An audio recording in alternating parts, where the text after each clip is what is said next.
buddy. Drunkles O'Brien here. Drunk Uncle Brian. But I like Drunkles I O'Brien. thought it was Drunkles O'Brien. I think he should be Drunkles. Hey, buddy, Drunkles O'Brien here. Drunkles O'Brien. It's my favorite private detective of all time. Anyways, listen to John Prine's music, and he heard the phrase, he bought the farm. Now, you know what that means. Died. He died. But why would we say someone bought a farm when they died? If only there was some way we could figure it out. Where did it come from? Where did it go? Where did it come from? We wanna know. Where did it come from? Say it ain't so. Where did it come from? No, we'll know. Someone bought the farm. That's been a phrase used by the military since World War II. Here's where they believe it comes from. No one knows exactly where it comes from, but it seems to have something to do with the pilots who were doing dogfights in the air during the Second World War. It's either one of two things. Often, when they died in crashes, those pilots would receive GI benefits that would go to their widows. Right. And they said the amount, the reference was the amount would be enough for that widow to pay off the mortgage on her home. So when that pilot died in the line of duty, in essence, he was buying the farm for the family. Okay, that makes sense. That's what they believed. And another theory along the same lines was that often aviators would speak to each other of waiting, what they would do when the war was over. Yeah.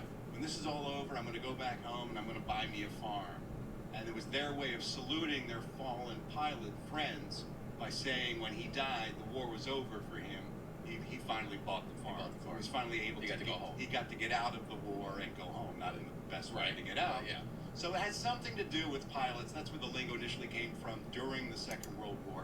And it either comes from one of those two things. But it mainly was in reference from pilots to other pilots who did not survive the war. That's where it comes from. Thanks so much for asking, Drunkles O'Brien. Where did it come from? Where did it go? Where did it come from? We wanna know. Where did it come from? Say it ain't so. Where did it come from? No, we'll know. Drunkles O'Brien. And lastly, Dawn called in. Dawn with the voice of velvet. Dawn who brings such pleasure every time she leaves a voicemail message. Dawn has a request. She would like us to make her happy. Really? With our voices. How would we do Can that? you imagine? I can't do that. Hi, Ralph. It's Dawn, your favorite phone sex operator. I have a request actually for Eddie. I'm catching up on yesterday's show, or today's show rather, excuse me. And it was Biz Marquis' birthday, and I feel like Eddie should do Eddie-oki doing that Biz Marquis song. So if you could make that happen, that would make me unbelievably happy.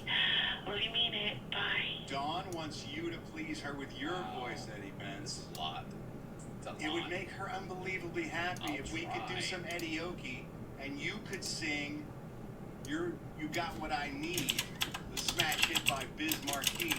It's one of the few songs you probably couldn't sing worse than the